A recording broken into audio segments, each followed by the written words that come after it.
concerns. So I'd like to start with George. If you could introduce yourself and share a little bit about where you see the discussion taking us this evening, I would be very appreciative. Thank you very much.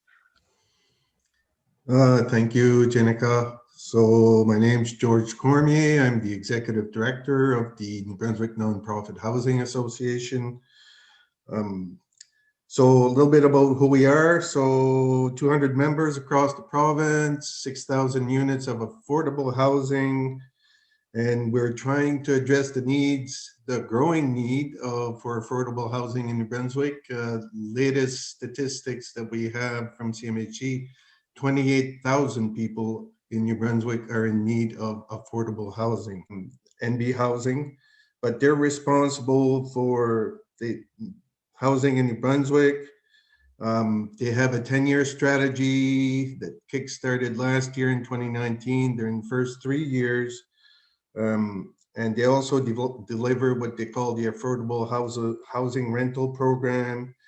They also provide rent subsidies that people have. So if you're not staying in their housing, you can be staying in some of our members' housing or even private housing, and you get a subsidy.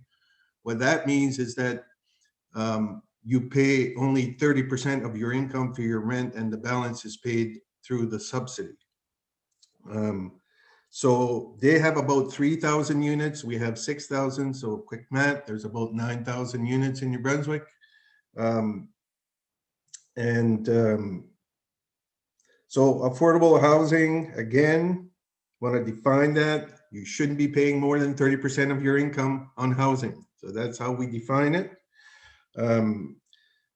So in Fredericton specifically, vacancy rate right now, less than 2%.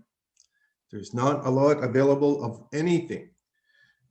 What's been happening in Fredericton, rental construction going up, been pretty much high end.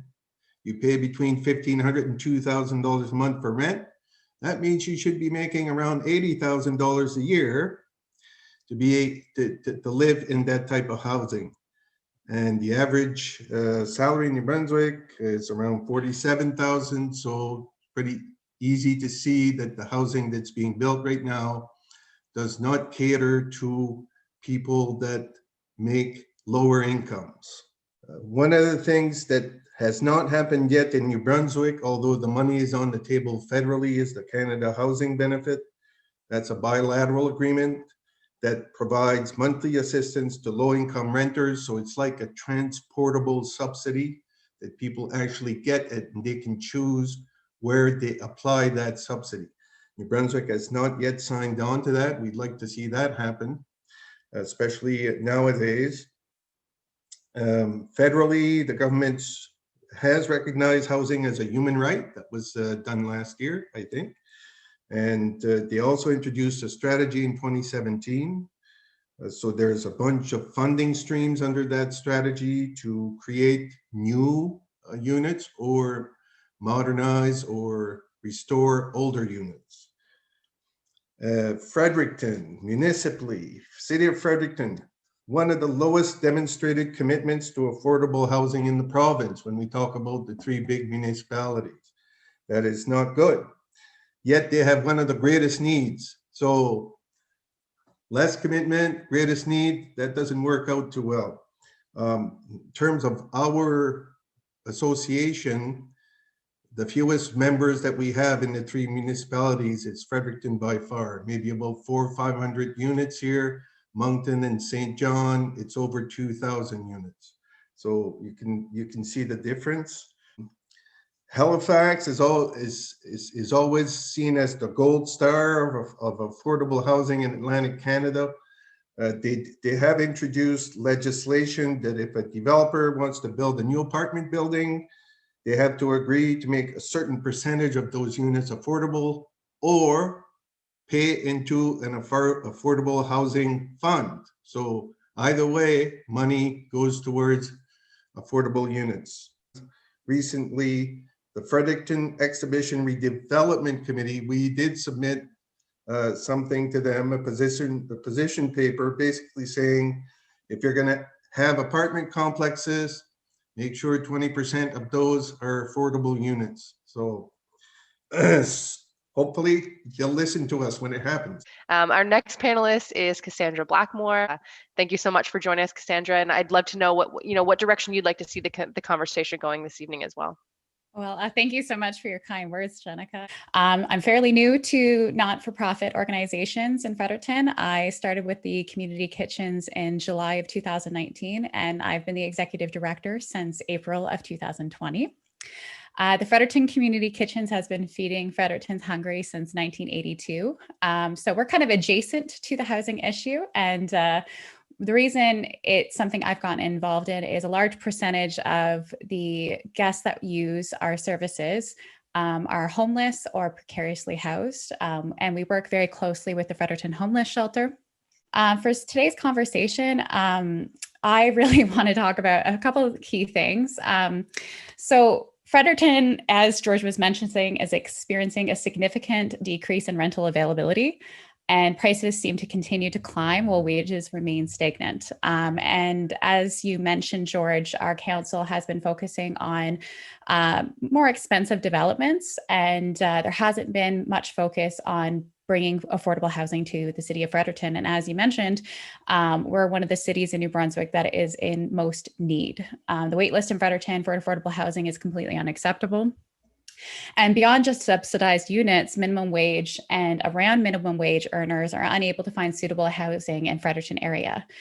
As you mentioned, 30% of gross income is considered the standard for affordable housing, but many people are spending 50% or more of their gross income on housing in Fredericton.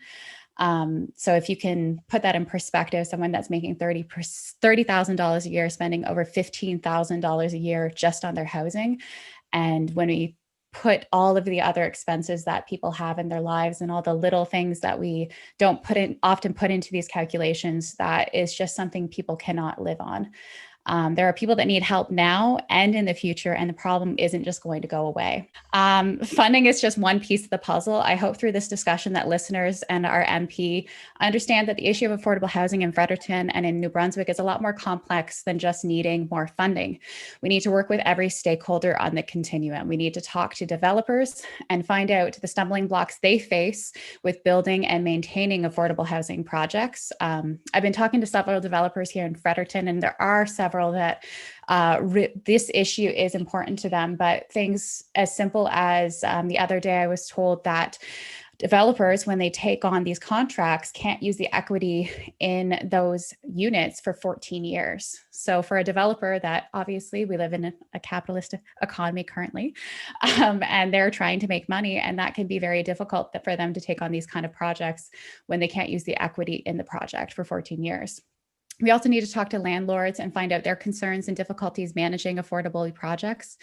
And we also need to talk to the cities and find out what their concerns are and how we can work together and move forward to reform policies and bylaws to make the process easier and more appealing for everyone involved.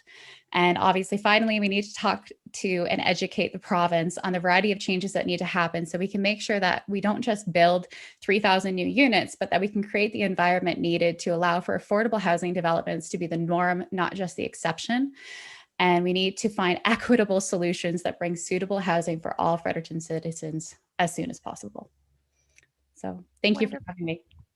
What should be the priority for tenants' rights, and what role can the federal MP play in this? I'm all ears. I will just say we definitely do need tenants' rights in New Brunswick. So I've been getting involved with a group that is working on bringing some rights to New Brunswick. So there is something in the works to start lobbying the provincial government to make changes to tenants' rights.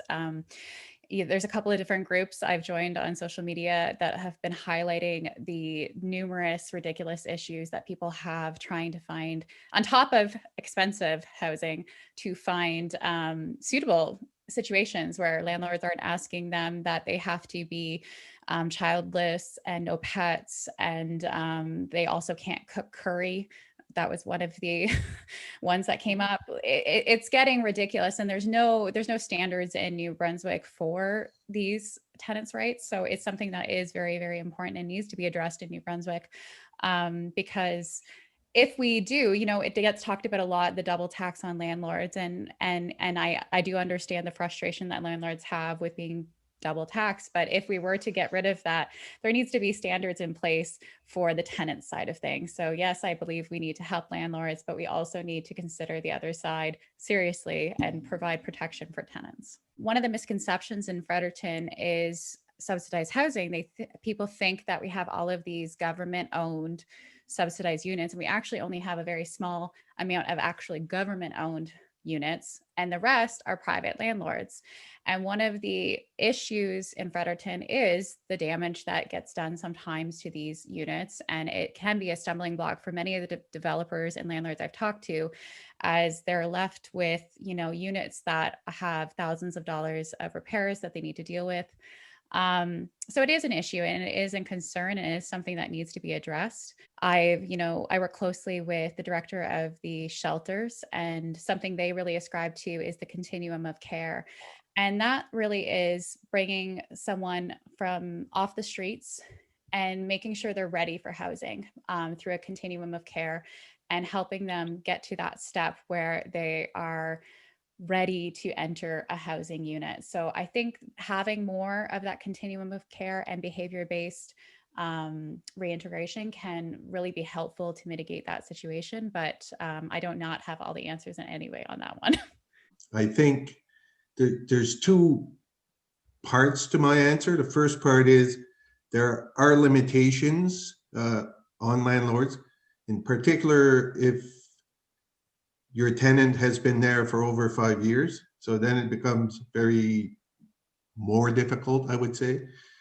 The other part to that is that sometimes that happens because they might need some help that's not there. And so that's wraparound services. That's what we refer to it as. That's another part of the 10-year provincial plan that was supposed to be rolled out in April this year. Misty, I see your hand is raised. Would you like to join in and add to the conversation? Yes, please. Thank you so much for that. And thank you for your thoughtful responses as well. You're absolutely right, Cassandra, in terms of the services not being available. And the challenge that's happening in the greater Fredericton region for youth is that there currently are no crisis beds. We at Youth in Transition operate a supportive living environment, but most of those youth have to be ready to be housed. So we're looking at the foyer model in terms of bringing that to this region, where you start with the youth drop-in center, where you can properly service the youth, move that into crisis beds, have your supportive living, and then your independent living beyond that. That sounds like a lot, and it's a lot of work to do, and it will take a lot of money and a lot of community dedication. But I think it's important to start talking about it, because until we start looking at prevention and diversion and working with our youth when they're younger, we are going to continue to have a chronic issue with homelessness in the regions. Randy, if you'd like to ask a question, please feel free. I want to use the opportunity to raise 2 points. One is, I think we need to remember to have a range of housing options to be talked about.